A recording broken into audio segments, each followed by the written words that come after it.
Muitas pessoas encararam a questão pelo foco negativo dos comerciais.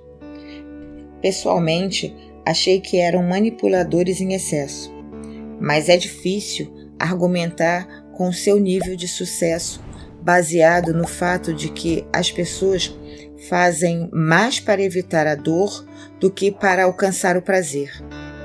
Muitas pessoas não gostaram da maneira como a campanha foi conduzida, e George Bush foi uma delas.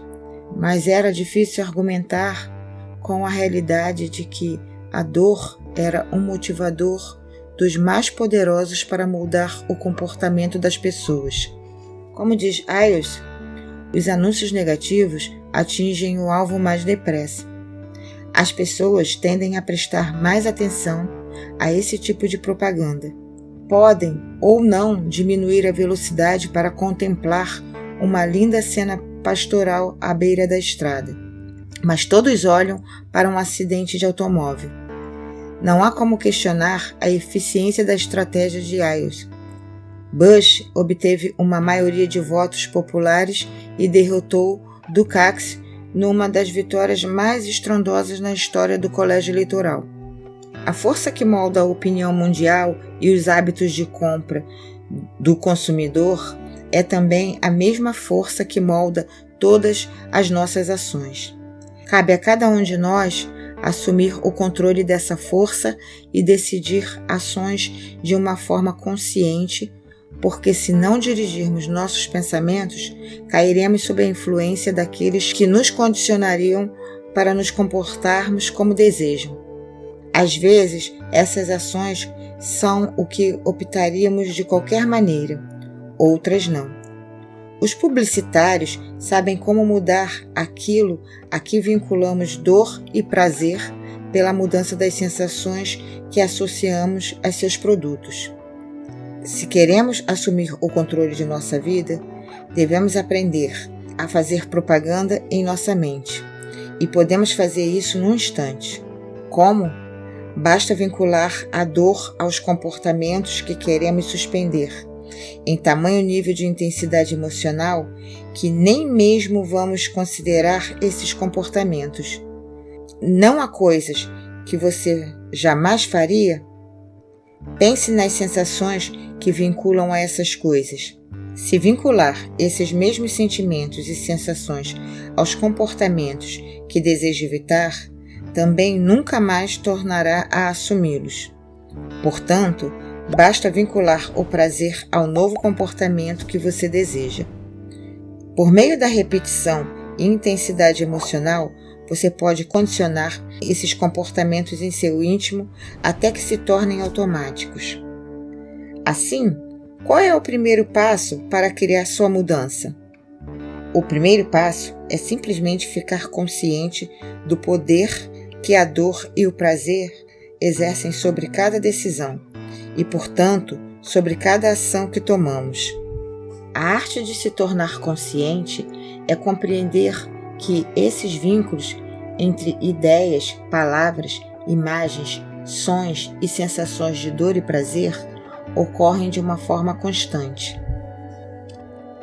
O problema é que a maioria de nós baseia as decisões no que vai criar dor ou prazer a curto prazo, sem fazer uma projeção a longo prazo. Contudo, para obter a maioria das coisas que prezamos, precisamos romper a muralha da dor a curto prazo, a fim de alcançar o prazer a longo prazo. Você deve pôr de lado os momentos passageiros de terror e tentação e se concentrar no que é mais importante a longo prazo: seus valores e padrões pessoais. Lembre-se também de que não é a dor em si que nos impulsiona, mas sim o medo de que algo leve à dor. Não é o prazer em si que nos impulsiona, mas sim a convicção, nosso senso de certeza de que assumir uma determinada ação levará ao prazer. Não somos impulsionados pela realidade, mas sim por nossa percepção de realidade. A maioria das pessoas se concentra em evitar a dor e alcançar o prazer a curto prazo, e, assim, acaba criando a dor a longo prazo. Vamos considerar um exemplo. Digamos que uma pessoa quer perder uns poucos quilos extras. Sei que isso nunca aconteceu com você, mas vamos fazer a suposição assim mesmo. Por um lado, essa pessoa projeta um punhado de excelentes razões para emagrecer. Vai se sentir mais saudável e mais energizada. Caberá melhor nas roupas, haverá de se sentir mais confiante no convívio com as pessoas do sexo oposto. Por outro lado, porém, também há muitos motivos para não emagrecer. Teria de fazer uma dieta, sentiria uma fome constante, teria de se negar o impulso de comer alimentos que engordam e, além do mais, por que não deixar para depois dos feriados? Com as razões contrabalanceadas dessa maneira, muitas pessoas inclinam a cabeça em favor do padrão de adiar as coisas. O prazer em potencial de um corpo mais esbelto é superado pela dor a curto prazo das privações de uma dieta. Assim, evitamos a curto prazo a dor de sentir uma pontada de fome. Em vez disso, nos entregamos à parcela imediata de prazer em comer algumas batatas fritas, só que isso não dura. A longo prazo, vamos nos sentir cada vez pior, para não mencionar o fato de que isso causa uma deterioração em nossa saúde. Lembre-se de que qualquer coisa valiosa que você deseje sempre exige uma passagem pela dor a curto prazo, a fim de alcançar o prazer a longo prazo.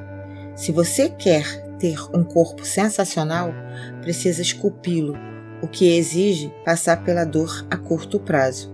Depois que fizer isso muitas vezes, o exercício se torna agradável. A dieta funciona da mesma maneira. Qualquer tipo de disciplina exige a passagem pela dor. Disciplina no trabalho, relacionamentos, confiança pessoal, aptidão física e finanças. Como passar pelo desconforto e adquirir o ímpeto para alcançar seus objetivos? Comece por tomar a decisão de superá-lo. Podemos sempre decidir superar a dor do momento.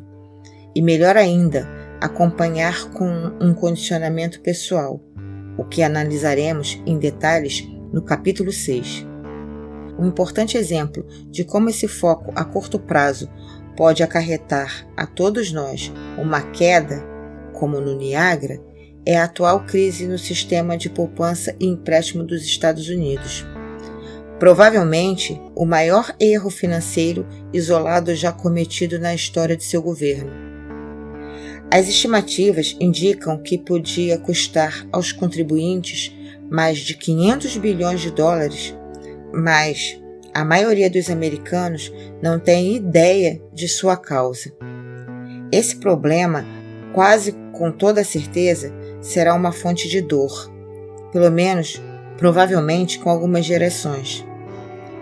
Conversei com L. William Seidman, presidente da Resolution Trust Company e da Federal Deposit Insurance Corporation, e ele me disse: somos a única nação rica o suficiente para sobreviver a um erro dessas proporções.